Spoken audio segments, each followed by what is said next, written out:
In this lesson, we're going to take a look at the EQ controls of the DDJ-SB2. But before that, what exactly are EQs? EQs are controls that let you increase or decrease certain frequencies. You can use EQ to sculpt a mix between two songs to make the sound smoother. EQ can be used to raise the loudness, called the boost, or lower the loudness, called a cut.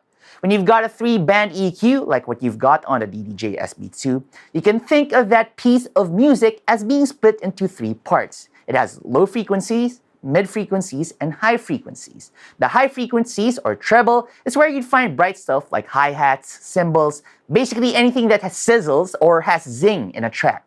Too much treble will make a track overly bright, fatiguing, and even painful to listen to, and you'll probably cover your ears as a result. The mid frequencies, or mid, is where you'll find the meat of a tune. The vocals, synths, the weight of a snare drum are all found in the mids. Turning this up will make those instruments and vocals more prominent, while cutting them will make those bits sink further down in the mix. Too much mids will make a track sound boxy or honky, which sounds unnatural. Now, the low frequencies, or bass, is where you'll find the power and boom of a tune. The kick drum, bass, synths, and bass lines all carry tons of lows. Turning this up will make those instruments sound more pronounced in the mix, while cutting them will make a track sound thin. Too much lows, however, will make a track boomy or woolly, which makes it lose definition. Now, let's try using EQ to smoothen the overall sound of a mix. The most common use of EQ in a mix is to turn down the bass of the track that you're mixing in next. The reason for this is because when you've got 2 tracks blending and playing at the same time, the bass is overemphasized and will sound overpowering. It could also cause your output to clip or distort because bass frequencies produce lots of energy. Basically, it won't sound good for your audience on the dance floor because the low end will sound overwhelming and the mix won't be smooth. Let me show you what I mean. So I've got 2 tracks here. I'm going to try to mix them together, and I'm going to do that without making any EQ adjustments. See how that sounds.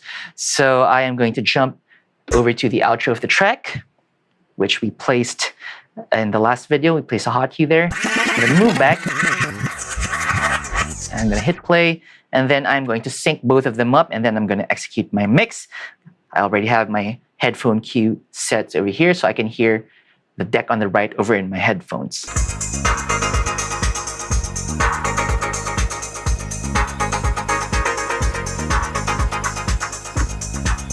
Cool.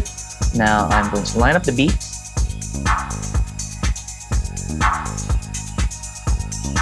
And I'm going to make this mix.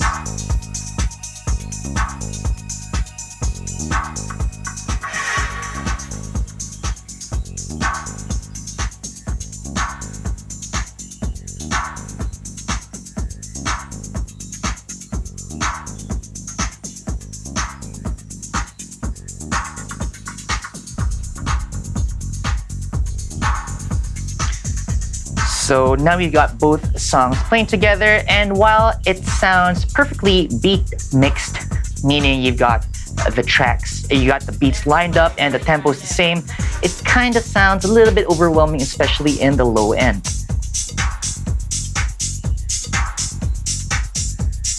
Now, let's stop this first. Let's jump back to our cue point over here. All right, so the solution to that is to roll off the low end of the track that you're playing next. That way, the incoming track will fit in better with a tune that's already playing on one of your decks. Once your crossfader moves past the midway point and goes all the way to the deck playing your next track, you can slowly roll the bass back in. The result is a more seamless sounding blend that will be smoother and less obvious to your crowd. Let's try that right now. So I'm going to do the exact same mix, but this time I'm going to roll off the low end, and as I move the crossfader from the left to the right, I'll slowly move it back in. Here we go.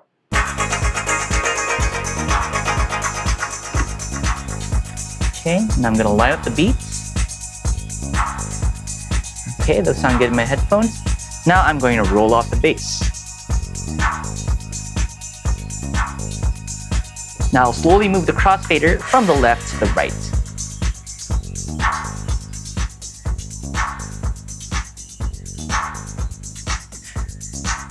Now you can already hear that this is a much smoother mix. It isn't as jarring as the one that we did earlier. even as we approach this decidedly busier sounding and busier looking chunk of the next track. Then now I'm gonna move crossfader from the middle all the way to the right, and I'm gonna slowly move the low end knob back to the default 12 o'clock position.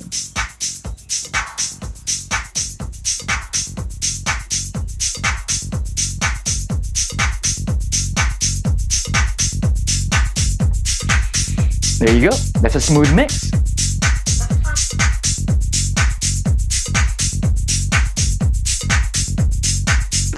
So I just taught you how to use EQs to roll off low end to achieve a more balanced mix when transitioning between two songs. In the next lesson, I'll show you how filters work and when you may want to use them. I'll see you then.